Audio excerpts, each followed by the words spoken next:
What's up, guys? Spring training news and notes from today. Two big storylines. Kyle Wright feels great and feels fresh despite having a little bit of a setback with his shoulder requiring cortisone shots. This just means that he will not likely pitch a lot in the first couple of weeks of spring training, but is still on track for to start the regular season and maybe the last two starts of spring training to get some work in and to feel good. And his throwing programs and things of that nature are on track. They're obviously not going to rush it and be precautionary with it, but he feels great and feels fresh and healthy and ready and roaring to go, and that's all I need to know. It's not concerning to me at this point. It's not concerning to the Braves, and it's not concerned to Kyle Wright right now. So that's all that matters. Feeling really good about Kyle. And excited to see what his encore season is, coming off that 20-win season that he produced last year. And Marcell Ozuna finally showed up to camp on the mandatory report date for all players and promptly had an excuse for his god-awful throwing, if I'm being honest. And he said he's been dealing with shoulder inflammation that he'd been dealing with for the past 2 years, since 2021, I believe is what he said. And honestly, Marcell Ozuna, unless he hits 350 during spring training, I don't think the Braves, I don't think he makes the team out of camp, to be honest. There's just so much between the off-the-field issues, the on-the-field issues.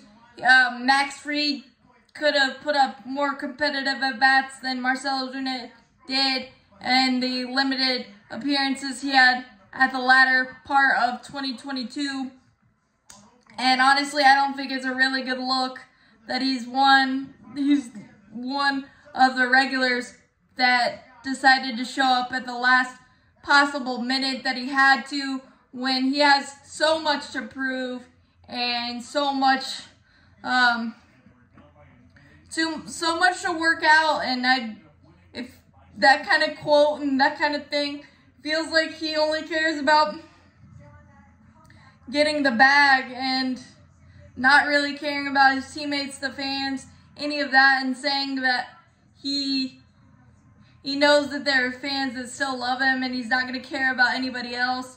Unless he hits 35 homers and drives in 100, I really don't want anything to do with him. I understand the financial 32 million reasons why Marcell Ozuna is still a thing. But unless he shows out and hits $1 billion during spring training, I think the Braves finally pull the plug. Just because I think they have a lot more depth, a lot more options, and it creates a lot more clarity in terms of the DH possibilities and things of that nature. Because if Marcell Ozuna steps into left field this year at any point, cover your eyes is the nicest way I can put it. And I just feel like the attitude and the want to is not there for Marcell Ozuna, and he really has no room to not work his butt off and just not say anything, to be honest. But that's my opinion on Marcell Ozuna. That's the last thing I'm going to say about him, unless he's traded or released or whatever. And obviously, whatever he does in spring training, I'll cover that as well. But that's my last soapbox thing on Marcell Ozuna, and I hope the last thing I really have to cover on him. But as always, go Braves, champions forever. Hit that subscribe button, hit that like button. It helps out a lot. Thanks, guys.